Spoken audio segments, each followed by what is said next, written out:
Halo guys, pada video kali ini kami akan menjelaskan mengenai pengolahan air minum yang bersumber dari air sumur. Air merupakan kebutuhan dasar esensial bagi kehidupan manusia. Di banyak wilayah, air sumur atau air tanah menjadi sumber utama air baku untuk konsumsi rumah tangga karena ketersediaannya yang relatif mudah dan dianggap lebih terlindungi secara alami dari kontaminasi permukaan. A. Pentingnya pengolahan. Meskipun air sumur berasal dari lapisan tanah yang bertindak sebagai filter alami, air ini jarang sekali memenuhi standar kualitas air minum secara langsung. Pengolahan air sumur adalah proses krusial yang bertujuan untuk, yang pertama, memastikan keamanan biologis, yang kedua, mencapai kualitas fisik, dan yang ketiga, mengoreksi komposisi kimia. Yang B. Tantangan khas air sumur. Berbeda dengan air permukaan, yang masalah utamanya seringkali adalah kekeruhan dan polusi organik. Air sumur memiliki tantangan unik yang berkaitan dengan geologi dan kondisi lingkungan bawah tanah. Yang pertama, kontaminasi kimia. Yang kedua, masalah estetika. Dan yang ketiga, risiko kesehatan jangka panjang. Selanjutnya, baku mutu air dan parameter. Di Indonesia, baku mutu air minum diatur dalam Peraturan Menteri Kesehatan Nomor 492 Tahun 2010 tentang persyaratan kualitas air minum. Regulasi ini menetapkan batas maksimum kandungan zat atau parameter tertentu yang diperbolehkan dalam air minum agar aman bagi kesehatan. Baku mutu air minum dibagi menjadi 4 kategori parameter utama: fisika, mikrobiologis, kimiawi, dan radioaktif. Parameter dibagi menjadi parameter wajib dan parameter tambahan. Yang pertama, parameter fisika atau estetika. Parameter ini berhubungan dengan sifat-sifat yang dapat diindra dan mempengaruhi penerimaan konsumen serta tidak berhubungan langsung dengan kesehatan, namun dapat menjadi indikasi adanya masalah. Berikut tabel dari parameter fisika. Yang kedua, parameter mikrobiologis atau kesehatan kritis. Ini adalah parameter paling kritis yang berhubungan langsung dengan risiko penyakit bawaan air. Berikut tabel parameter mikrobiologis. Nilai 0 di sini menunjukkan bahwa air minum harus benar-benar bebas dari bakteri indikator kontaminasi tinja dan bakteri coliform lainnya, yang menjamin tidak adanya patogen berbahaya. Ketiga, parameter kimiawi atau kesehatan dan estetika. Parameter ini mencakup zat-zat kimia anorganik dan organik yang berpotensi menyebabkan masalah kesehatan jangka panjang atau masalah estetika. A. Kimia anorganik penting. Berikut tabel parameter kimia anorganik penting. Adapun kimia lainnya selain di atas terdapat batas untuk yang pertama sisa klorin, yang kedua zat organik, yang ketiga aluminium, dan yang terakhir seng. Yang keempat, parameter radioaktif. Parameter ini mengukur kandungan zat-zat yang bersifat keradioaktif dalam air. Berikut tabel parameter radioaktif. Termasuk pada syarat-syarat air minum. Syarat-syarat air minum secara lengkap pada dasarnya mengacu pada 3 kriteria utama, yaitu syarat fisik, syarat kimia, dan syarat mikrobiologis atau biologis. Ketiga syarat ini harus dipenuhi agar dapat dikategorikan sebagai air minum yang aman, sehat, dan dapat diterima. Di Indonesia, persyaratan lengkap ini diatur secara resmi dalam Buku Mutu Air Minum Permenkes Nomor 492 Tahun 2010. Berikut adalah penjelasan lengkap mengenai syarat-syarat air minum. Pertama yaitu syarat fisik atau estetika. Syarat fisik berkaitan dengan sifat-sifat yang dapat dilihat, dicium, atau dirasakan. Walaupun tidak selalu berhubungan langsung dengan penyakit, parameter ini sangat penting agar masyarakat mau mengonsumsi air tersebut. Berikut tabel syarat fisik dari air. Yang kedua yaitu syarat mikrobiologis atau biologis, kesehatan kritis. Ini adalah syarat terpenting yang harus dipenuhi kegagalan memenuhi syarat ini berisiko menyebabkan wabah penyakit. Berikut tabel syarat mikrobiologis dari air.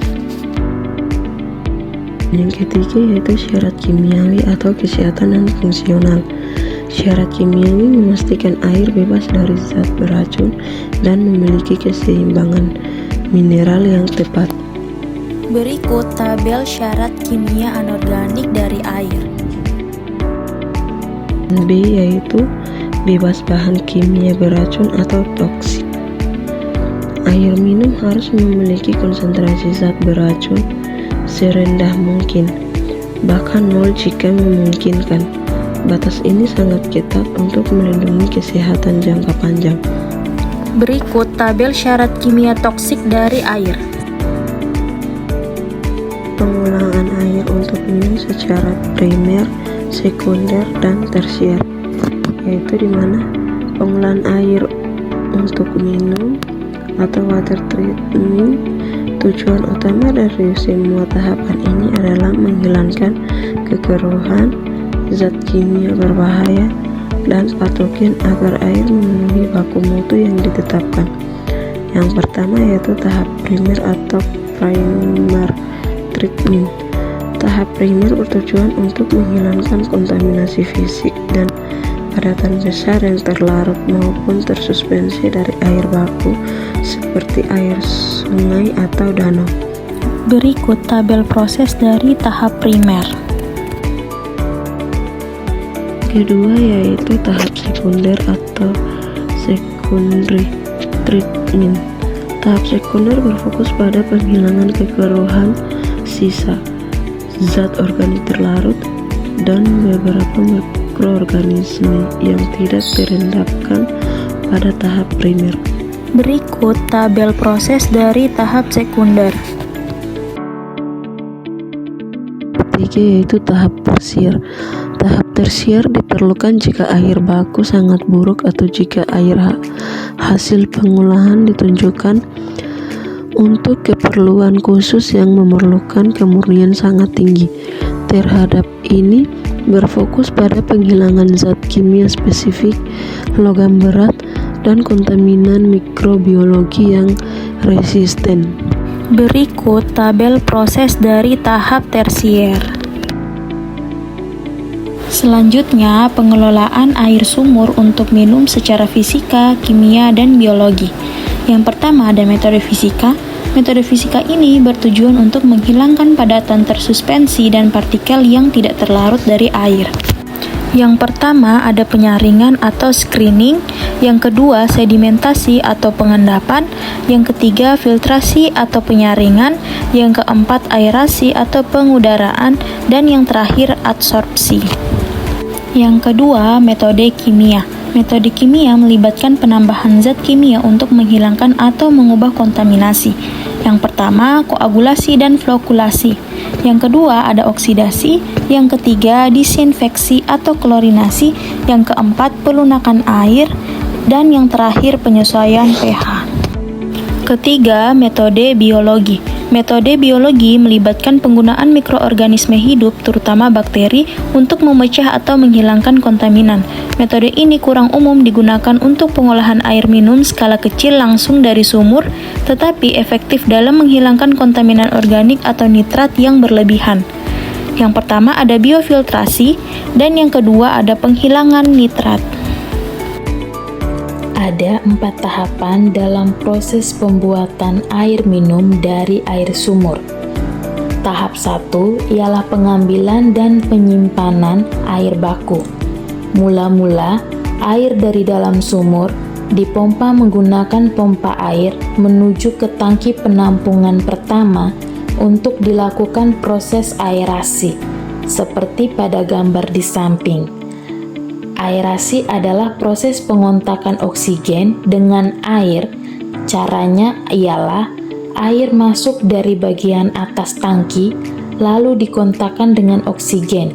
Tujuan dari proses ini ialah untuk meningkatkan kadar oksigen, sehingga kualitas air semakin baik. Pada proses ini juga dikombinasikan dengan media pasir silika yang ditempatkan di bawah air yang masuk, sehingga saat air mengalami proses aerasi, pasir silika juga akan menyerap kandungan tanah, partikel, dan sedimen yang ikut terbawa air. Setelah itu, air dialirkan menuju tangki penampungan 1. Tahap kedua adalah filtrasi dan desinfeksi. Pada filtrasi, air dari tangki penampungan 1 dialirkan ke filter zeolit. Di sini, zeolit berfungsi sebagai penyerap kandungan kapur dalam air, menurunkan kesadahan air yang diakibatkan oleh Ca2+ dan Mg2+, serta memberikan rasa segar pada air. Setelah itu, air dialirkan ke filter karbon aktif untuk menghilangkan polutan mikro. Selanjutnya, air akan dialirkan menuju filter terakhir, yaitu biofilter. Dengan media filternya adalah kristal bio. Digunakan biofilter karena untuk menurunkan kandungan nitrat dan juga nitrit dengan bantuan mikroorganisme. Selanjutnya ialah desinfeksi setelah air disaring. Melalui biofilter, air dialirkan ke filter Cardike untuk menghilangkan sisa-sisa kekeruhan.